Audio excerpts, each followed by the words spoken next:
quisiera agradecer en nombre de la mesa la generosa invitación a participar en este congreso. Estamos muy emocionados de estar acá y además tenemos, en mi opinión, una mesa extraordinaria. La idea de estos 20 minutos es establecer una conversación en temas de diagnóstico genético molecular en oncología. Entonces, la idea es ver perspectivas legales, perspectivas médicas, perspectivas bioéticas y los problemas que el diagnóstico genético molecular presenta.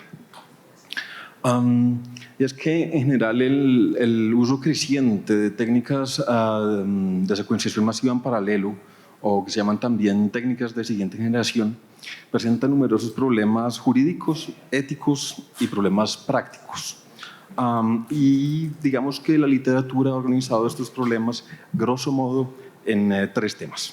Protección de datos personales, en cuanto los resultados de los resultados se pueden derivar datos genéticos, temas asociados al consentimiento informado de las personas, de los pacientes, y los temas relacionados con hallazgos secundarios, otros los llaman incidentales, y el tema de las variantes de significado incierto. Quisiera comenzar quizás discutiendo el tema de datos personales. ¿Qué tipos de datos pueden ser arrojados con este tipo de pruebas? ¿Cuáles son sus características? Gracias, Enrique. Quisiera empezar diciendo que los datos genéticos pertenecen a los datos clínicos y los datos clínicos, cuando están asociados a una persona identificada o identificable, son datos de carácter personal. Un dato de carácter personal es cualquier dato que está vinculado o que pueda asociarse a una persona determinada o determinable. A manera de ejemplo, si yo digo tensión arterial 120/80, Ana Isabel Gómez Córdoba, ese es un dato que está directamente identificado conmigo. Pero también si digo, usted conoce la doctora que tiene unas mariposas en la solapa, que es profesor de la Universidad del Rosario y que le gustan los temas de ética y de derecho, tensión arterial 120/80, también llegan a mi identidad, eso sería determinable. Es muy importante tener en cuenta que los datos genéticos asociados a una persona determinada o determinable entran en la categoría de datos personales, pero dentro de una categoría especial, que son los datos sensibles. ¿Qué significa un dato sensible? Es un dato que al ser tratado puede afectar la intimidad del individuo y lo puede hacer objeto de discriminación. Por eso los datos de la ideología, de la orientación sexual o los datos clínicos y biométricos pueden hacer a las personas susceptibles de discriminación. En este orden de ideas diría que tenemos que contextualizar la discusión que vamos a tener en que este tipo de pruebas nos revelan datos sensibles de las personas que están sometidos a la Ley de Protección de Datos Personales y el marco regulatorio asociado. Quizás uno de los problemas más interesantes asociados a los datos genéticos es que arrojan datos no solo de la persona, sino también de la familia, ¿cierto? Y esa quizás es una de las características más importantes de estos datos, que además los hacen especialmente sensibles. Esto va a tener repercusiones en el problema de cuando el médico tratante recibe datos que pueden afectar no solo a la persona, sino también a sus familiares. ¿Cómo se manejará la entrega de estos resultados a la familia? ¿Será necesario comunicarlo? ¿No es necesario? ¿Cuál sería su opinión? La mesa. Gracias. Entonces, ¿empezaría por la caracterización del dato o quiere usted primero contestar la pregunta, doctora? ¿Cómo prefiere? ¿Caracterizo el dato? Muy bien. Entonces, caractericemos un dato genético. ¿Por qué Enrique dice que es un dato que tiene una especial sensibilidad, lo que algunos han llamado dentro del ámbito jurídico el excepcionalismo genético? Aunque hay otras corrientes que dicen es un dato sensible, por lo tanto sometido a Ley de Protección de Datos Personales. La información genética es única, revela información de la persona y de sus consanguíneos en el ámbito de lo clínico, tanto para el diagnóstico de enfermedades, de estados de portador, de predisposición a enfermar, de inclusive resistencia a enfermedades, de sensibilidad a determinados medicamentos. Puede también caracterizar a grupos poblacionales, revela vínculos de parentesco y de familia. La persona que la aporta no la conoce, no la puede modificar, puede obtenerse fácilmente de los materiales biológicos diversos. Lamentablemente a veces puede ser de dudosa calidad dependiendo de las técnicas que se utilicen, y la información que hoy se revela con hallazgos tecnológicos puede revelar más información posteriormente. Entonces quisiera contextualizar esa caracterización especial de los datos genéticos en la otra parte de la pregunta. Sí, el moderador nos invita a reflexionar sobre la comunicación de los datos obtenidos mediante las pruebas genéticas. En virtud de todas estas características especiales que la doctora Ana Isabel ha puesto de relieve, es un tema todavía bastante abierto en la doctrina no solamente nacional, sino internacional, también en la jurisprudencia y en la legislación. La regla de partida siempre es la confidencialidad. Especialmente nos estamos refiriendo en este aspecto a la prueba dentro del diagnóstico, no dentro de la investigación. Entonces, está relacionada la posibilidad de comunicarlo con varios aspectos que tendríamos que mirar para dar una respuesta concreta. Uno y muy especial, con la información que se da al paciente dentro del proceso para obtener su consentimiento, y que es, digamos, la oportunidad de oro para quien va a hacer el diagnóstico, quien va a comunicar el resultado de las pruebas, para obtener el consentimiento con relación a muchas cosas, y una de ellas la amplitud y la legitimación de las personas que pueden obtener el consentimiento, sea incluso el mismo paciente, porque uno de los derechos emergentes es el derecho a no saber, sea sus relacionados, sea los miembros del grupo u otros profesionales sanitarios no pertenecientes al equipo que cuida su salud. Especialmente problemático ha sido la comunicación de los datos a los familiares, que, como se señalaba, también participan, digamos, de esa herencia o de esa comunidad genética sobre la cual los resultados anuncian algunos datos muy importantes. Volvemos a decir, la regla de partida es la confidencialidad. El médico no podría romper sin autorización el secreto médico, esa relación que es a la vez derecho para el médico, derecho para el paciente y garantía para la profesión médica. Solo en casos muy especiales, teniendo en cuenta, por ejemplo, que esté en peligro la vida de los familiares, la vida del propio paciente. En el caso de las pruebas, ¿qué tipo de tratamiento puede existir si la comunicación realmente puede prevenir peligros inminentes, no solo conjeturables? Con lo cual, por ejemplo, sobre los meros datos predictivos no tendríamos el problema porque no se podrían comunicar. Serían datos muy validados, muy certificados, etcétera. No sé si esto, señor moderador, responde su pregunta. Quisiera complementarlo con lo siguiente. Al ser el dato genético asociado a una persona identificada o identificable y ser un dato personal, está sometido a la Ley Estatutaria 1581 de 2012, que es la Ley de Protección de Datos Personales, así como a su decreto reglamentario. El tratamiento de estos datos está sometido a una serie de principios generales, que son los que mencionaba la doctora Emilce: legalidad, finalidad, libertad, veracidad, transparencia, acceso y circulación restringida, que haría específicamente referencia a la pregunta de Enrique, seguridad y confidencialidad. Y a unos derechos que tiene el titular sobre el tratamiento de esos datos: a conocer, a actualizar, a rectificar, a consentir, a información sobre sus propios datos, a revocar o suprimir, y el acceso gratuito.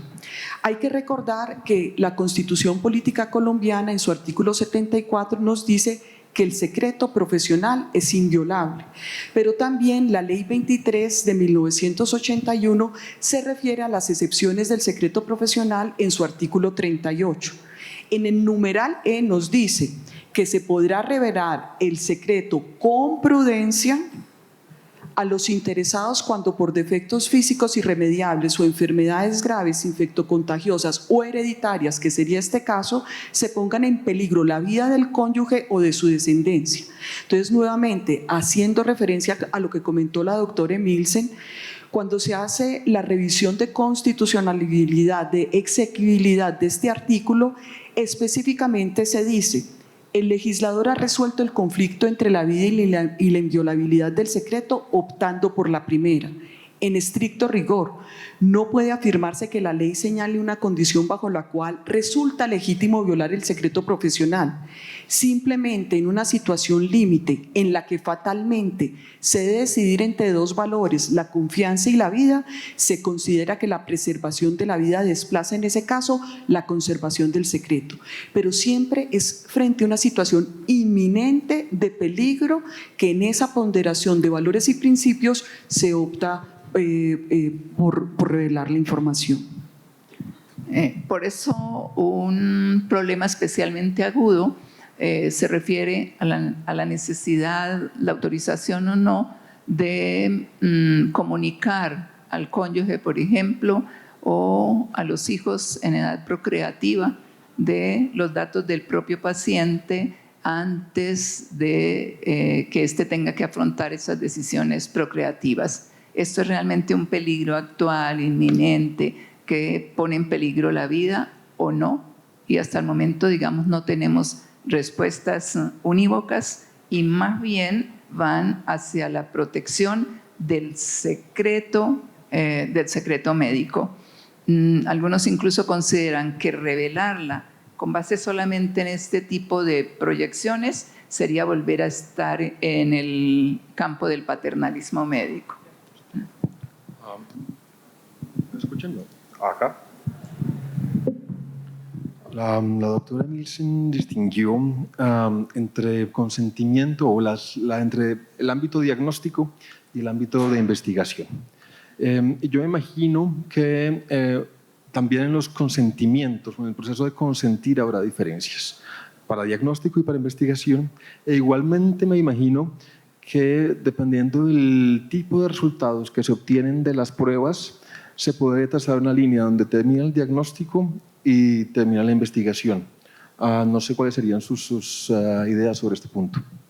Sí, bien, buenos días. Es un tema usual, sobre todo en cancerología en particular, que al hacer pruebas genéticas todavía no existan en esa prueba todos los genes implicados y por lo tanto sea necesario después de hacer la prueba ir más allá y tratar de identificar un cáncer particularmente de tipo genético o condicionado hereditaria por la herencia. Y esto evidentemente requiere de pasar de un proceso simple de diagnóstico a un proceso de investigación. Y evidentemente el consentimiento que se le debe solicitar a la persona es diferente. Es diferente porque aquí estamos entrando en un terreno de la innovación, en un terreno de que es una información que puede ser útil, ya no solo para la persona, sino de forma social. Por ejemplo, conocemos de empresas que venden pruebas de diagnóstico genético y mantienen mutaciones de manera secreta o confidencial, solo con propósitos de tener una ventaja comercial para vender ese producto de manera preferente. Y evidentemente allí debe haber un consentimiento específico y también pues, una ética de las compañías que tienen este tipo de productos para que esa información que pertenece a una persona y a una sociedad o un grupo poblacional pues pueda ser revelada en beneficio de todos. Evidentemente allí el consentimiento debe dar esa diferencia, debe explicársele también a la persona. Hay que también precisar que la regulación que aplica en el ámbito de la prestación de servicios es completamente distinta a la regulación que hay para el ámbito de la investigación, que las dos tienen un marco general en Colombia que podría ser los principios y derechos de la Ley de Protección de Datos Personales. Y en ese sentido quiero hacer dos precisiones. La primera, que en el ámbito, que además de precisar cuál va a ser la finalidad del tratamiento del dato, si es para diagnóstico en el ámbito clínico o es para investigación, la Ley de Protección de Datos Personales establece una información previa al sí o no que da el sujeto de investigación o el paciente para el tratamiento de su dato.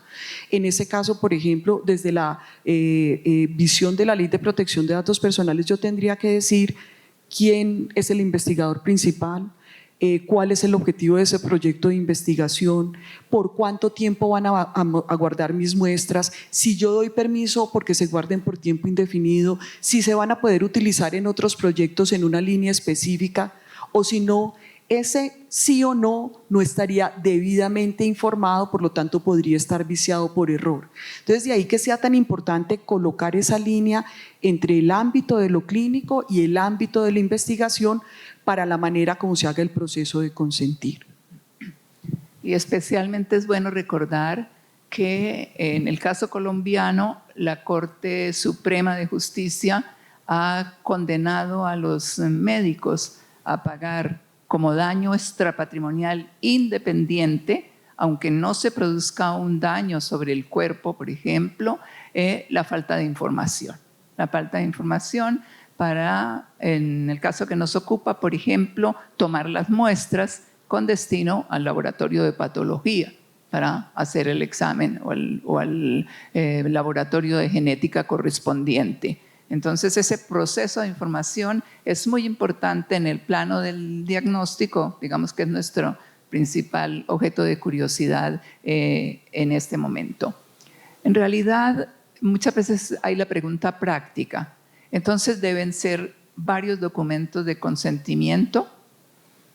He pensado que no necesariamente tiene que verterse el consentimiento en dos documentos distintos, pero que el proceso de información, como lo resaltaba la doctora Gómez, tiene que ser especialmente cuidadoso en mantenerse en el plano de la clínica para el caso del diagnóstico y en el caso de la investigación, pues obedece a otras relaciones. Los tiempos, los espacios, la comunicación con el médico tratante, con el titular o el funcionario del biobanco, con el administrador de una base de datos son absolutamente distintos. Y entonces el proceso de información obedece a cuestiones diferentes. Como lo ha dicho también el doctor Restrepo, lo que se ve al final de un diagnóstico es algo distinto a lo que se percibe como finalidad en una investigación. Y esto marcará un proceso de información verdaderamente diferente. Y vuelvo a repetir, la falta de investigación es considerada en el ejercicio médico como causante de un daño per se. Quizás quedan 2 minutos, quisiera cerrar con una última pregunta, porque el tiempo pasa y pues nos quedan muchas dudas. Y quizás es el tema de la logística de la comunicación. Es decir, consentimiento informado en términos generales va asociado también al asesoramiento genético antes de la prueba, de manera posterior también, porque se pueden presentar los que hemos denominado hallazgos secundarios o incidentales, sostienen otros. ¿Cómo es el proceso de comunicación, la logística? Bueno, en términos ideales, una persona que va a recibir una prueba genética, incluyendo las que están orientadas a cáncer, para cáncer hereditario, deberían recibir un asesoramiento genético pre-prueba, pre-test, un asesoramiento genético con los resultados. Por muchas razones, particularmente por el sentimiento que tenemos los humanos de que cuando nos diagnostican algo hereditario, pues eso tiene un impacto no solamente en la persona, sino en la familia, incluso en el grupo social donde uno vive, etcétera. Tiene una gran cantidad de consecuencias y ahí puede haber muchos interesados también en el uso de esa información, de ese dato. Pero en nuestro país es muy particular porque cuando ordenamos una prueba genética a una persona, el sistema coloca al usuario a patinar la prueba, a conseguir la autorización, a ir al laboratorio donde lo autorizaron para que le hagan la prueba y le entregan a él el resultado y usualmente la persona ya conoce el diagnóstico antes de volver con el médico que le ordenó la prueba, lo cual esto va a tener un impacto importante en nuestra población, en las personas que reciben un diagnóstico genético, que van a tener que además tomar decisiones basadas en el resultado que les han entregado. Es totalmente inadecuado la manera como en Colombia estamos manejando el diagnóstico genético en general, pero en particular el de cáncer. Bueno, pues muchas gracias. Quedan sobre todo preguntas. El tema es amplio, difícil de abarcar completamente en 20 minutos, pero la idea era que quedaran ciertas preguntas en el aire y quizás en el cafecito podremos seguir discutiendo. Gracias.